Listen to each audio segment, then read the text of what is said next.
Tuhan sekali lagi mengajar kami betapa pentingnya doa di dalam kehidupan kami sebagai orang percaya. Kiranya roh Tuhan berbicara kepada kami melalui pemberitaan firman hari ini, supaya kami memiliki dimensi rohani yang lebih peka dan memiliki relasi yang dekat dengan Tuhan.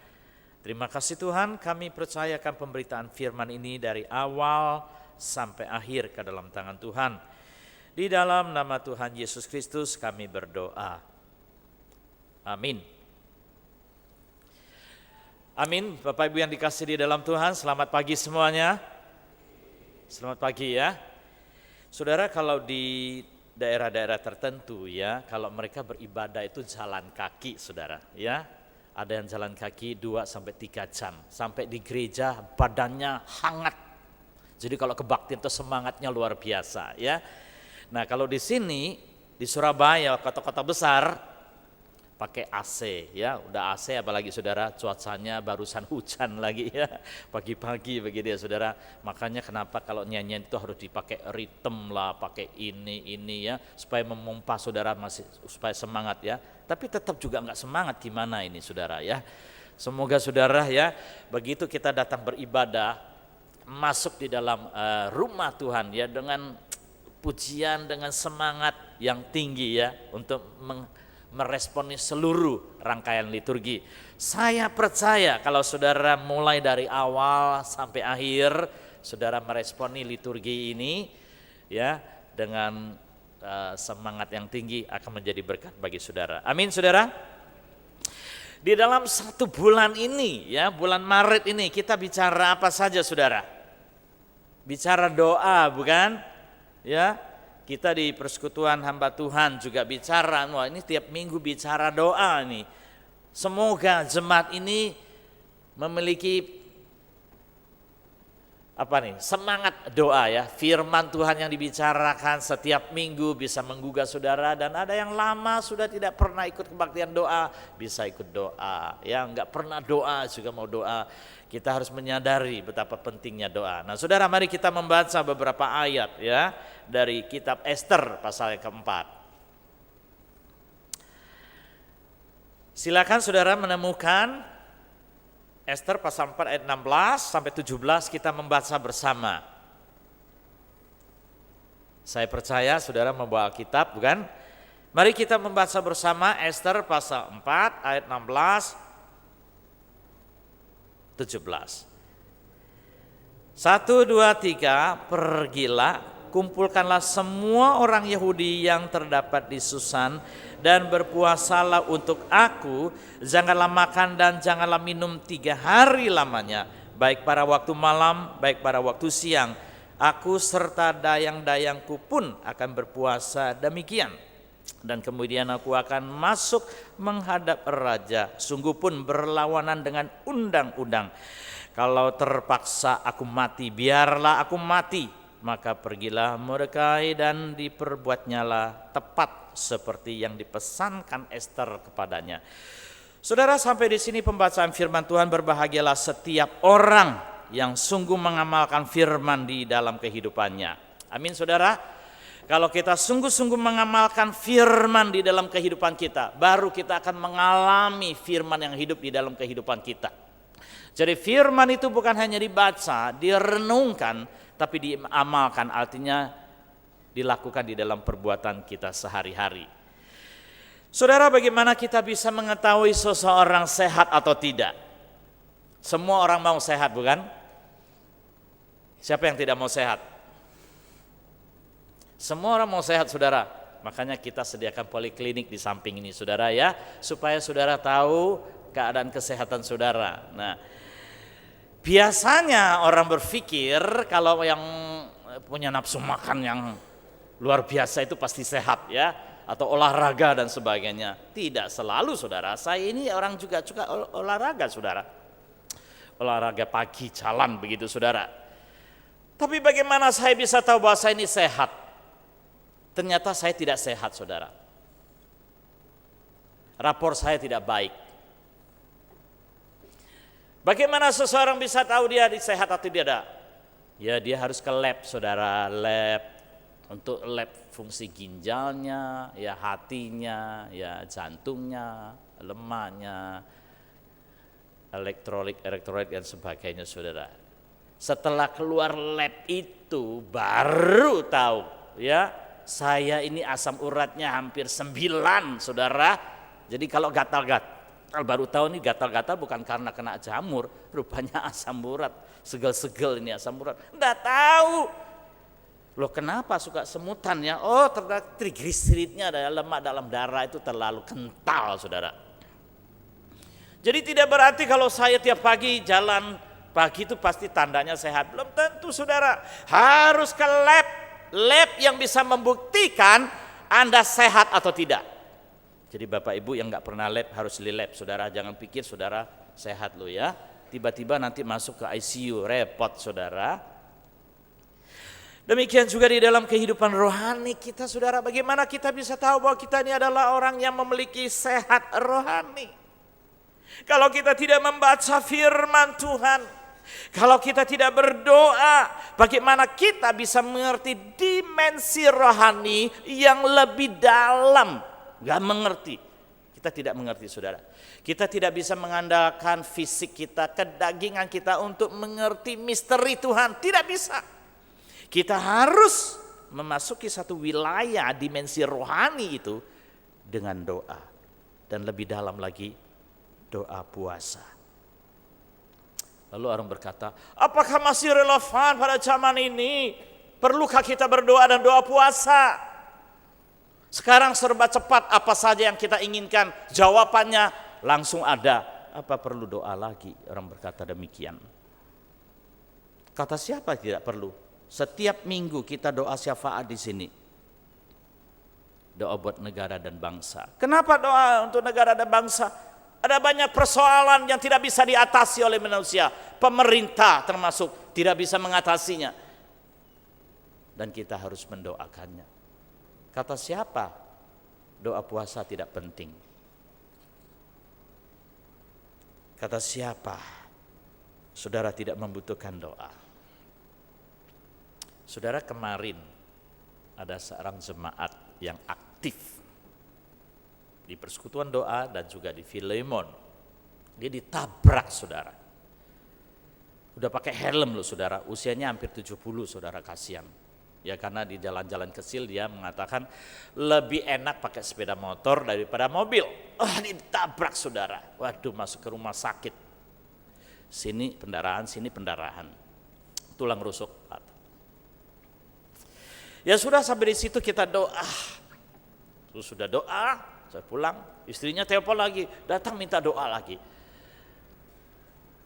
Saudara, di dalam keadaan genting seperti ini, enggak ada cara lain, kita itu membutuhkan doa. Sampai dokter mengatakan, doa saja ya ibu ya, kita serahkan sama Tuhan ya. Ini susah ini atasi, saya juga tidak tahu bagaimana mengatasi, tapi ini perkembangannya sulit sekali gitu ya. Pendarahannya bisa terus bisa gitu.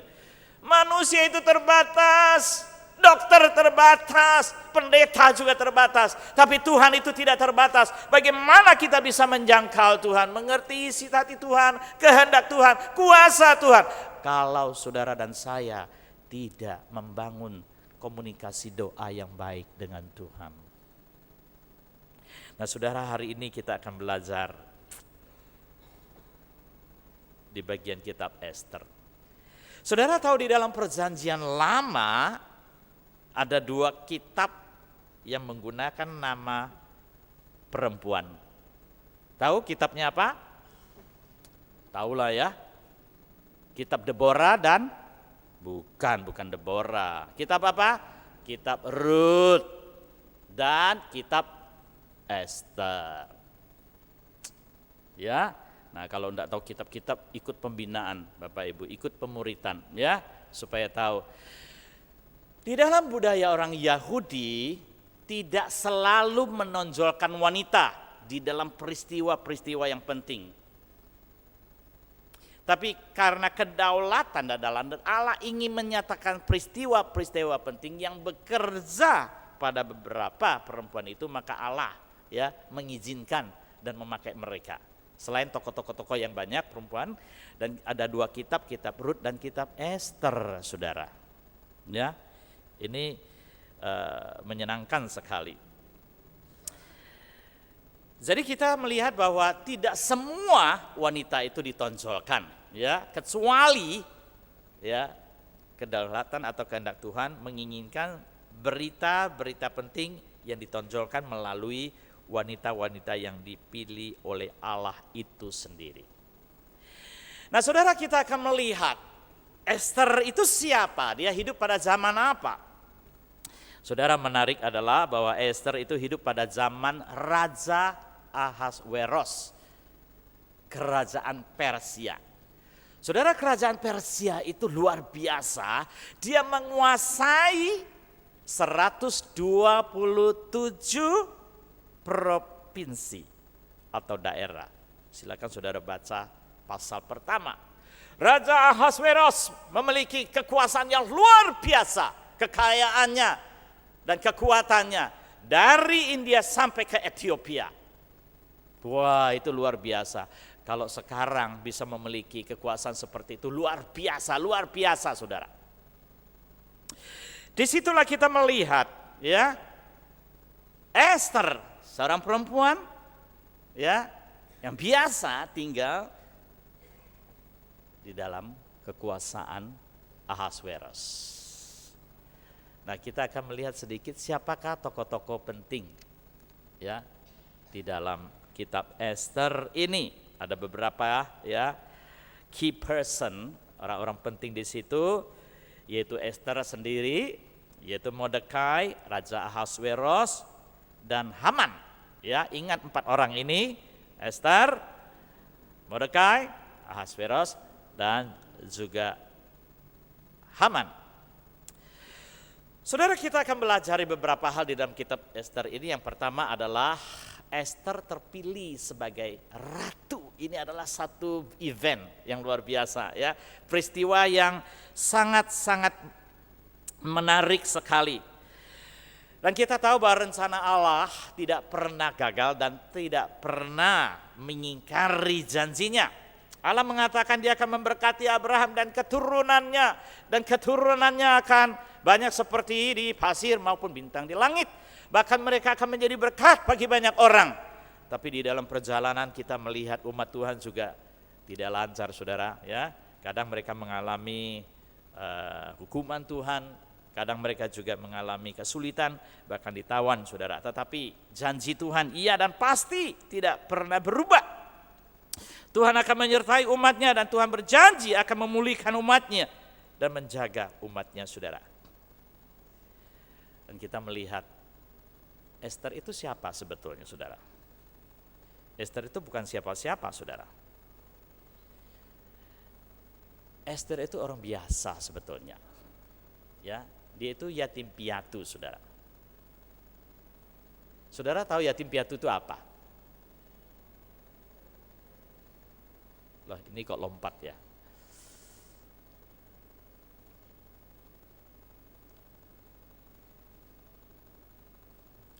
Yatim piatu artinya tidak ada orang tua. Demikian juga saudara, pamannya itu Mordekai, juga yatim piatu.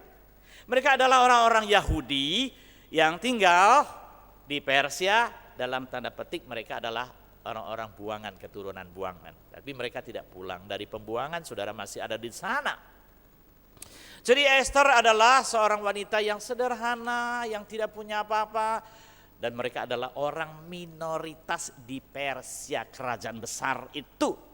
Dan mereka tidak punya apa-apa, cuma satu saudara yaitu Mordekai dan juga yatim piatu. Mordekai itu siapa? Dia hanya sebagai seorang penjaga pintu istana Raja Ahasweros. Dia tidak memiliki gelar apa, mereka bukan nabi, bukan imam.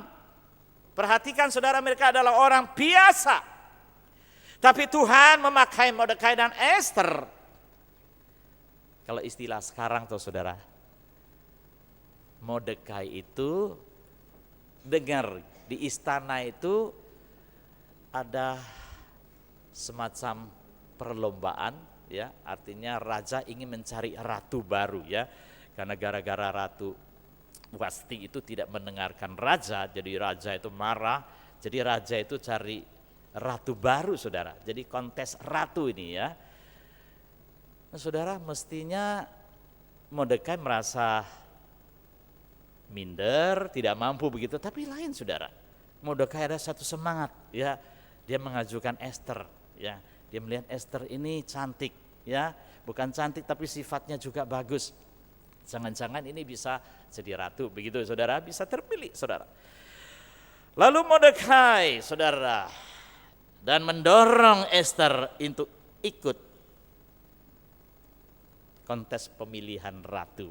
Nah, saudara, semua perempuan yang ada di situ, semua, saudara, yang cantik-cantik itu dikumpulkan, dikarantinakan di istana Susan, ya.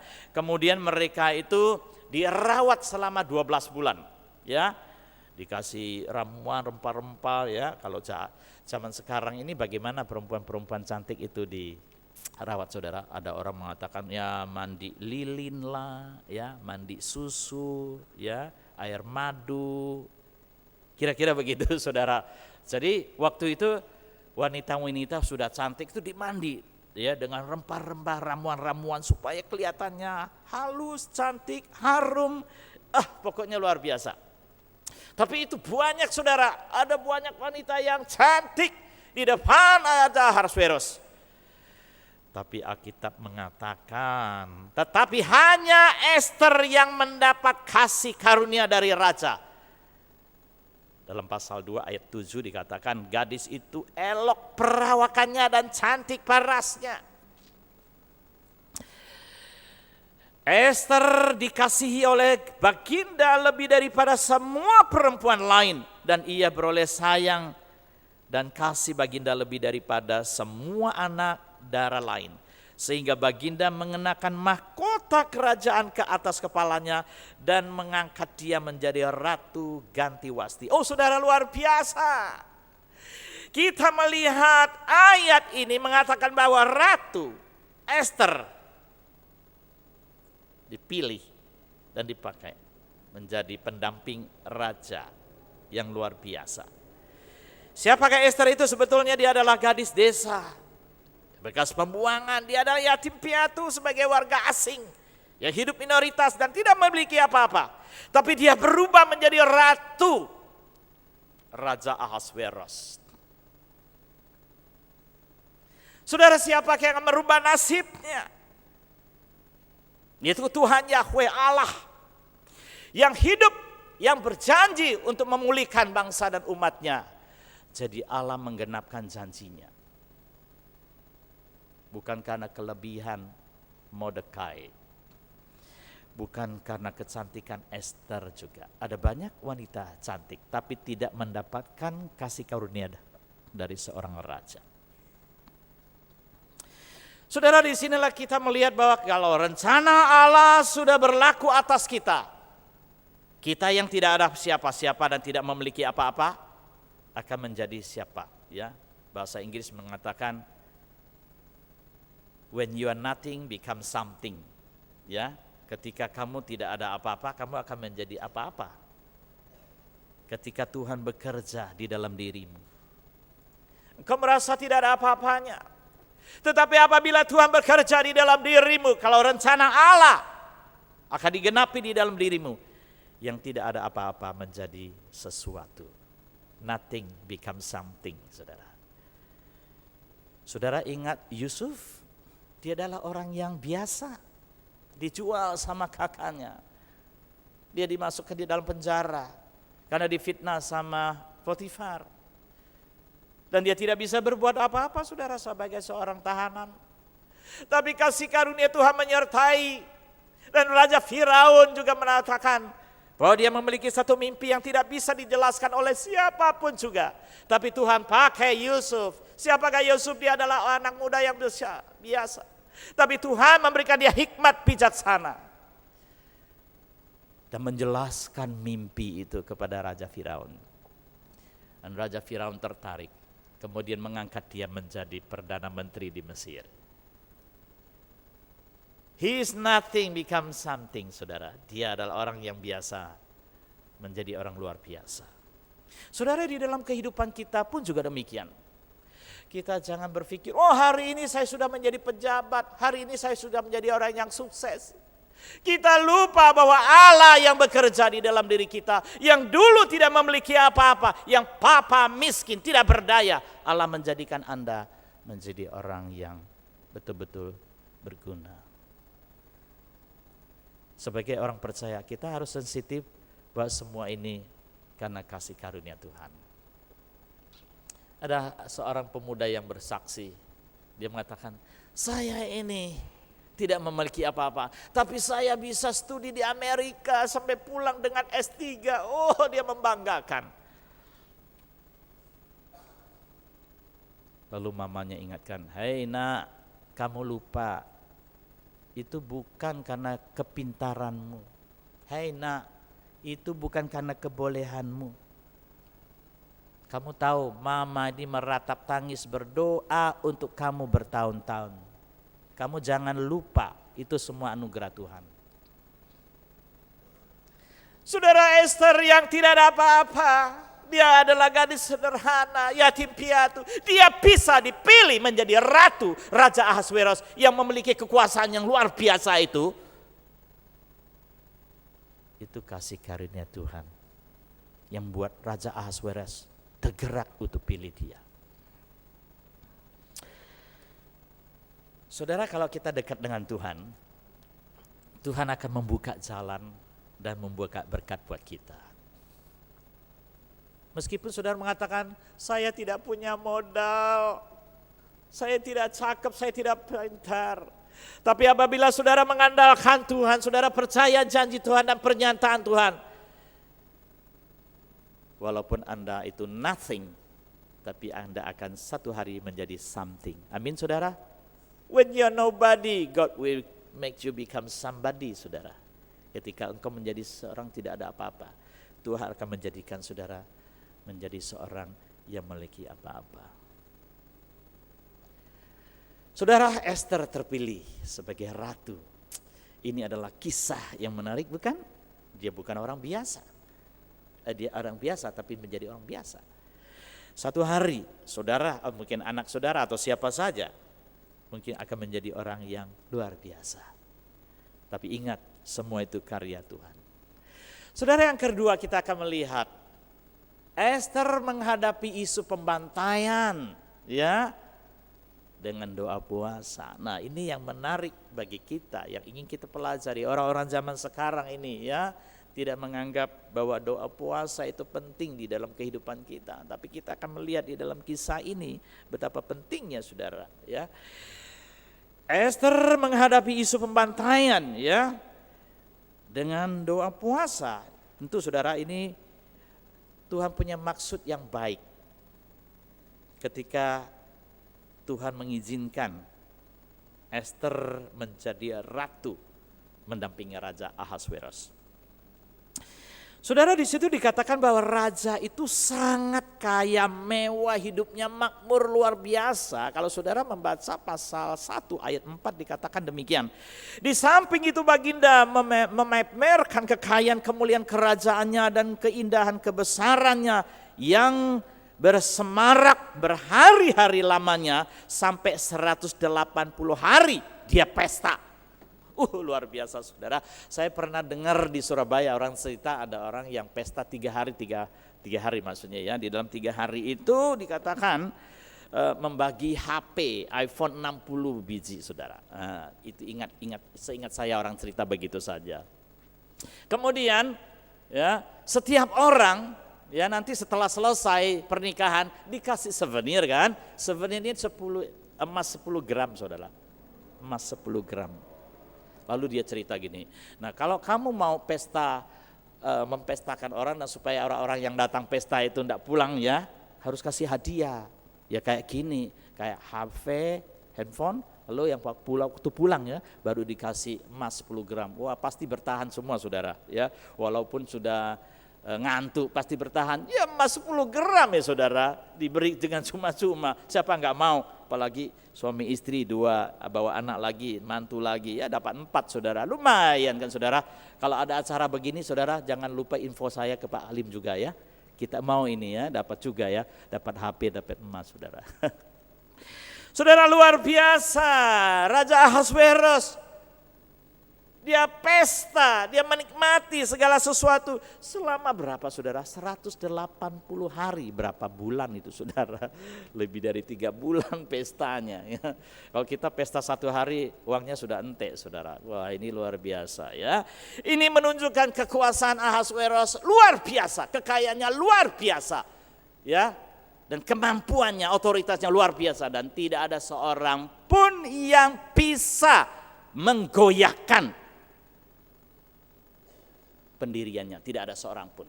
Ingat itu. Dan dia ada seorang yang mendampingi dia namanya Haman, saudara. Haman adalah kaki tangan dia, ya. Boleh dikatakan tangan kanannya Ahasveros. Apa saja yang dikatakan dituruti, saudara. Bahkan Ahasveros itu memberikan ya kekuasaan yang lumayan bagi Haman. Tapi apa yang terjadi, saudara? Apakah betul bahwa Haman ini adalah orang yang bisa dipercaya? Ya, saudara, kita akan melihat akan peran dari seorang Haman namanya. Nah, siapakah Haman itu, saudara? Tadi sudah saya katakan bahwa dia adalah seorang yang punya kekuasaan, ya, dia haus kekuasaan.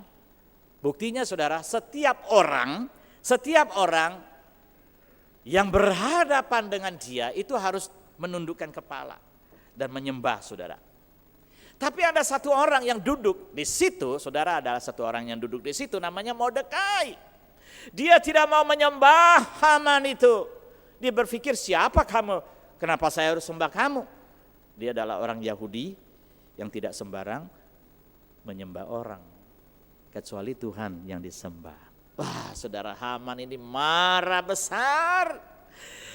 Bukan hanya marah besar, saudara, dia merencanakan ingin membasmi semua orang-orang Yahudi, termasuk Ester, selain Mordekai.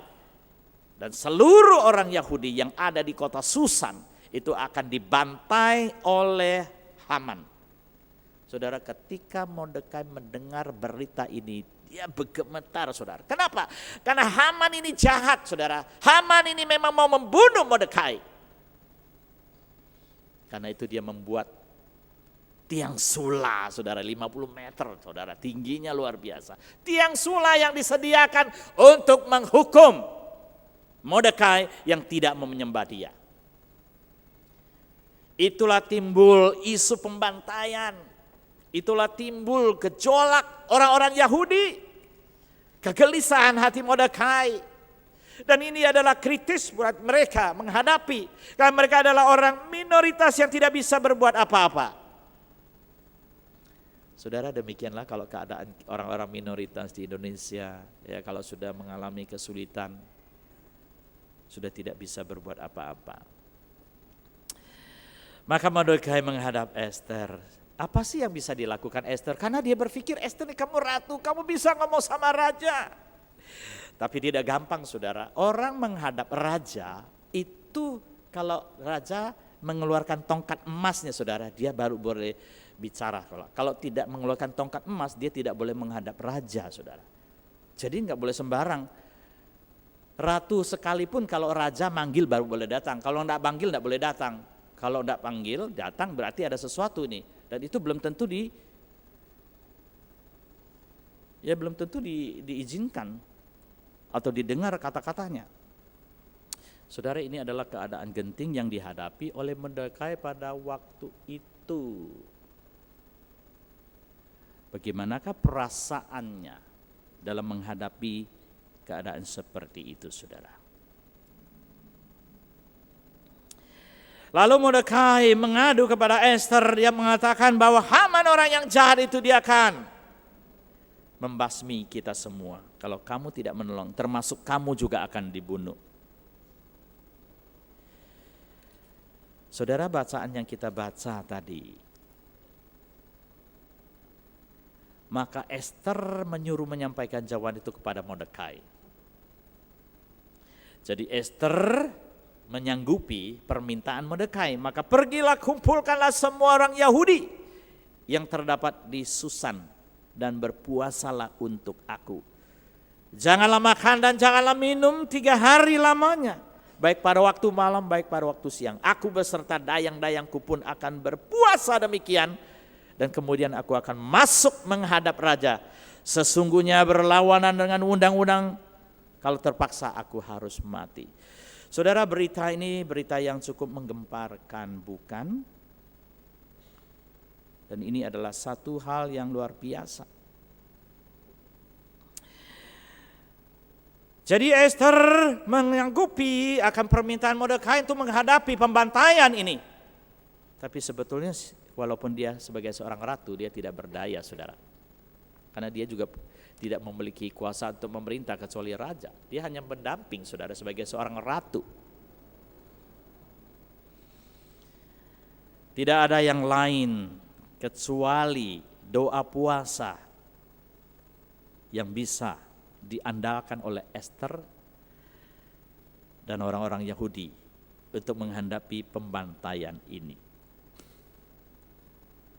Saudara, ini adalah satu langkah yang tepat yang dilakukan oleh Ester. Dalam keadaan genting seperti ini, dalam keadaan sulit seperti ini, tidak ada lain yang dia andalkan kecuali Tuhan. Bagaimana mengandalkan Tuhan? Kita semua harus doa puasa. Apa artinya doa puasa? Berhenti makan dan minum. Artinya semua konsentrasi, tidak melakukan kegiatan apapun. Semua tunduk takluk dan papa merasa tidak berdaya dan tersungkur di hadapan Tuhan. Artinya minta pertolongan Tuhan. Kalau bukan Tuhan yang menolong, kalau bukan Tuhan yang menyelamatkan, maka kami akan dibantai. Artinya tidak ada Tuhan yang bisa menolong lagi kecuali Tuhan. Tidak ada orang yang bisa menolong mereka, melepaskan mereka dan menyelamatkan mereka. Saudara, keadaan genting seperti ini, firman Tuhan mengajarkan, siapapun juga, sekalipun ratu, akhirnya harus doa puasa, minta pertolongan Tuhan. Jadi jangan kita berpikir bahwa pada zaman sekarang, ya, bahkan anak muda, anggap enteng doa puasa. Siapa bilang, saudara, barusan ini kan saudara melihat ada kiriman WA, ya, saya tidak berani tayangkan di sini, nggak etis, ya. Saya sendiri punya prinsip kalau yang harassment, ya, atau yang horor, yang sadis-sadis saya nggak tayangkan untuk jemaat di dalam ibadah, saudara. Apalagi penganiayaan, di penganiayaan dilihat begitu, lihat, ya. Nah, di Banyumas kalau nggak salah itu kejadian ada seorang anak muda itu dianiaya, saudara. Dianiaya, dia berpikir itu aparat polisi bisa nolong dia, malah tendang-tendang, injak-injak, pukul dia, loh, saudara, jambak-jambak. Polisi itu bukan melindungi, malah mukul. Sampai kehabisan akal, anak muda itu lari ke mobil, juga dikejar, dijambak sama polisi lagi. Sampai dia sudah kewalahan, tidak ada cara yang lain, dia berdoa di situ, saudara. Ini orang Kristen ya. Kenapa mereka berteriak orang Kristen? Karena dia sedang berdoa, Tuhan. Dalam keadaan genting seperti ini, siapapun dia, pemuda, orang kuat, orang kaya, sudah tidak ada orang menolong, polisi pun sudah tidak ada yang lain.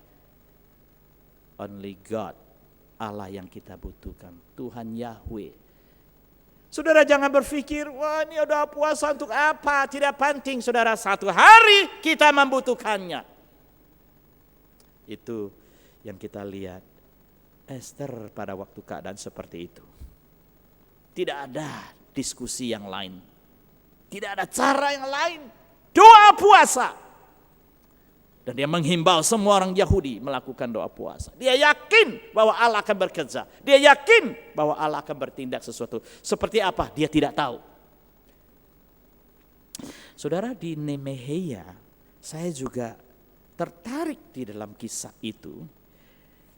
Nehemia di pasal yang pertama, di situ dikatakan bahwa orang-orang Yahudi itu dibantai di Yerusalem.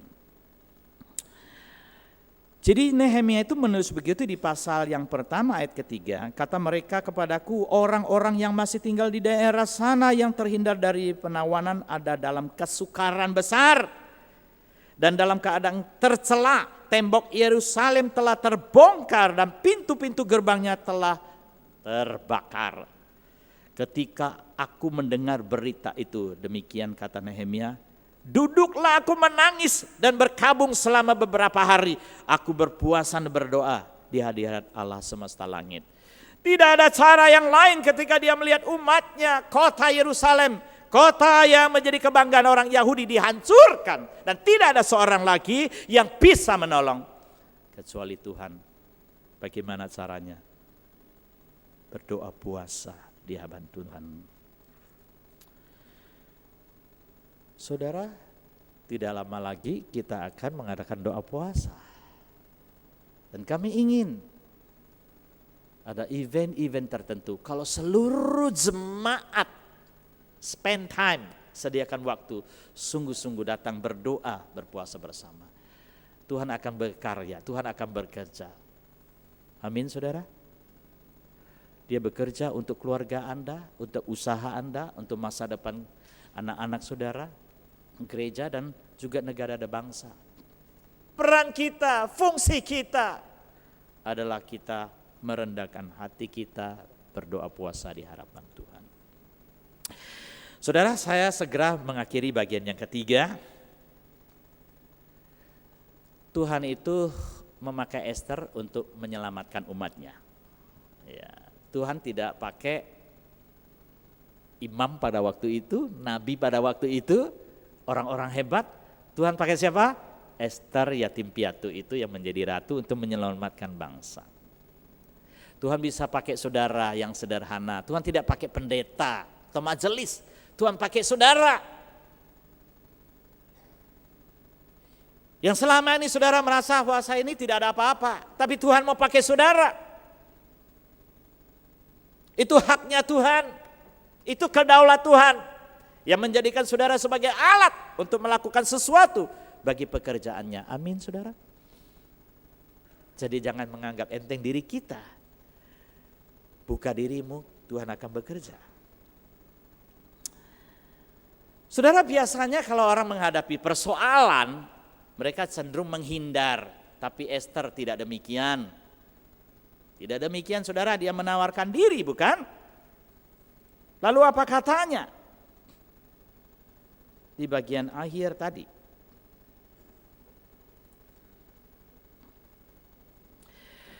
Sungguh pun berlawanan dengan undang-undang, kalau terpaksa aku mati, biarlah aku mati. Oh, ini adalah satu luar biasa. Ya. Ester itu siap mati. Ini bukan hoax, Saudara, tua hoax. Itu kalau janjinya Habibur Rahman itu katanya mau apa itu? Mau terjun dari Monas ya. Atau Anas mau gantung di Monas kalau dia itu. Siapa lagi? Haji Lulung dan yang lain-lain. Itu hoax, itu cerita. Hoax itu artinya cerita yang bohongan, ngomong tok, nggak beneran itu. Tapi Ester mengatakan, kalau perlu aku mati. Ini bukan hoax loh, seorang ratu berani mengatakan. Kenapa saudara? Karena apa yang dikatakan, apa yang dia ingin ajukan di hadapan Raja Ahasweros itu bertentangan dengan undang-undang. Setiap orang yang melanggar undang-undang pasti mati. Pasti sudah. Jadi Ester mengatakan, kalau perlu mati, aku akan mati. Jadi kita tidak melihat Ester cenderung meninggalkan persoalan, belajar satu hal. Ya, kenapa? Karena sudah ada siap hati di dalam doa puasa. Seseorang yang sudah doa puasa, lain saudara, ya, jiwanya, mentalnya, spiritualnya itu disiapkan luar biasa saudara. Punya kekuatan rohani yang luar biasa. Demikian juga Yesus pada waktu di Taman Getsemani. Ketika setelah selesai dia berdoa, maka datanglah orang-orang jahat bersama Yudas menangkap dia. Tapi murid-murid ketakutan dan menghunus pedangnya dan melawan. Tapi Yesus mengatakan, kembalikan pisaumu. Lalu orang yang telinganya dipotong dikembalikan. Murid-murid lalu keluar, lari. pontang-panting. Tapi Yesus diam di situ. Lalu Yesus bertanya, apakah kamu pada malam hari mencari? Yesus tidak takut. Kenapa? Karena Yesus ada persiapan rohani. Karena Yesus tahu apa kehendak Tuhan. Saudara, kalau kita tidak berdoa, kalau kita tidak punya relasi dengan Tuhan, ya, kita canggung, kita gugup, kita gelisah ketika kita menghadapi persoalan. Tapi kalau saudara memiliki persiapan rohani yang baik, saya percaya persoalan apapun yang datang, saudara, kita tenang menghadapi karena kita percaya Allah itu Maha Kuasa, Allah bisa menyertai dan membereskan semua persoalan ini. Inilah yang kita lihat Esther menghadap akan Raja Ahasveros. Tapi Tuhan itu bekerja luar biasa sekali, ya. Sekalipun itu bertentangan dengan undang-undang, tapi tetap saja, ya, Esther menghadap raja untuk bicara tentang hal ini.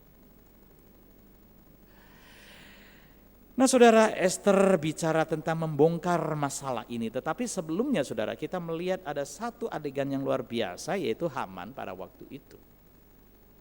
Ya, mereka berpikir ini adalah satu persoalan yang gampang, tidak saudara? Satu kali raja berbicara kepada Haman. Karena Haman pada waktu itu adalah orang penting, ya. Dia berpikir raja ingin memberikan penghargaan begitu ya. Padahal raja ingin memberikan penghargaan, penghormatan bagi Mordekai. Karena Mordekai pernah menolong raja. Ada orang-orang yang ingin membunuh Raja Ahasveros. Lalu ketahuan Mordekai memberitahu kepada raja. Jadi raja itu diselamatkan oleh Mordekai. Nah itu juga pekerjaan Tuhan saudara. Jadi raja itu hutang budi sama Mordekai. Tapi Haman mau bunuh Mordekai, bencinya luar biasa. Lalu bagaimana ini? Kayak sinetron, bagaimana kita bisa merumuskan cerita ini supaya bisa jadi enak gitu ya saudara. Nah maka raja mengatakan kepada Haman, saya ingin memberikan penghargaan orang yang berjasa kepada saya. Apa ya pendapatmu? Kata raja kepada Haman. Haman mengatakan, jangan-jangan penghargaan itu akan diberikan pada saya. Kalau gitu raja, berikan dia jubah kebesaran raja, ya, lalu kereta kuda, berikan dia mahkota, naikkan dia di atas kereta kuda lalu diarak di istana kota Susan. Biar semua orang, ya, menyanjung orang ini. Tepat kata raja kepadamu. Lakukanlah itu Haman kepada Mordekai, bukan kepada dia saudara. Ini adalah satu tamparan yang luar biasa bagi Haman. Ya. Tapi ceritanya bukan hanya sampai di situ saudara. Ketika Esther mengadakan pesta, mengundang Haman sama raja. Nah ini kisah yang menarik sekali saudara. Ketika di situ dalam undangan itu, raja bertanya kepada Esther, apakah permintaanmu, hai Ratu Esther, sekalipun setengah kerajaan akan dipenuhi? Saudara, pada waktu Esther mengundang ya Haman dan raja di dalam pesta itu, lalu Esther mengatakan kepada raja, ya, kalau boleh sebagai seorang hamba, ya, diminta kasih karunia dari raja untuk menolong dia bahwa ada orang yang berniat jahat membantai orang Yahudi termasuk saya sebagai ratu, itu istrimu. Saya akan dibantai, ada orang ingin membantai orang Yahudi dan saya akan dibantai. Saudara, begitu diungkapkan oleh ratu kepada raja, raja langsung naik darah tinggi saudara, marah. Siapa itu yang ingin membantai orang Yahudi dan ratu? Katakan dia. Maka Esther membongkar masalah ini. Dia menunjuk, yaitu Haman. Wah, Haman. Haman yang berniat jahat untuk membunuh bangsanya. Maka marahlah raja lalu mengatakan, Haman, tiang sulai yang kau buat itu akan menyulah kamu sendiri. Saudara, lalu raja memerintahkan menyulahkan Haman di atas sulai yang mau dibuat untuk Mordekai pada waktu itu. Akhirnya buat dia sendiri, saudara. Itu namanya senjata makan Tuhan sendiri. Saudara, manusia itu mereka-reka yang jahat, tapi Tuhan akan menghentikan rekayasa-rekayasa manusia yang tidak sesuai dengan rencana Tuhan. Orang-orang di sekitar itu akan melakukan kejahatan, menipu, melakukan kejahatan. Tapi ingat, bagi anak-anak Tuhan yang dekat dengan Dia, yang punya relasi baik dengan Dia, yang hidup rohaninya benar di hadapan Tuhan, Tuhan tidak pernah akan meninggalkan dia. Saudara, orang mereka keburukan kepada kita, tapi Tuhan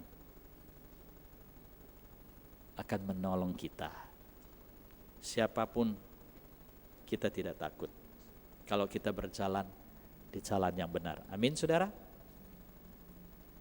Kemarin kalau saudara lihat TV, ya, baik hari Jumat dan Sabtu, itu ada tayangan mengenai Gubernur Ahok, ya. Di mana Nyatwa itu pernah menanyakan satu pertanyaan ke Ahok. Dia mengatakan, kenapa sih begitu banyak orang membenci Bapak? Ya mungkin karena saya ini anti korupsi. Biasa kalau orang jujur, orang mau berbuat baik itu orang tidak suka. Jadi ada saja mereka tuh mereka ini mencari kesalahan. Tapi Tuhan menolong dia. Satu demi satu, saudara. Nah, terakhir saudara, ada satu saksi yang dari wakil MUI itu. Wah, itu luar biasa. Itu dipakai Tuhan itu. Dipakai Tuhan pasti itu. Dia bilang, saya kalau dipecat dari MUI, saya rela. Saya ingin bicara keadilan mengenai kasus Ahok. Saya ingin menyaksikan bahwa dia tidak menista agama. Dan tafsiran itu juga bukan demikian. Wah, dia berani saudara, sampai dia dipecat. Tapi simpang siur, apakah dia dipecat atau tidak?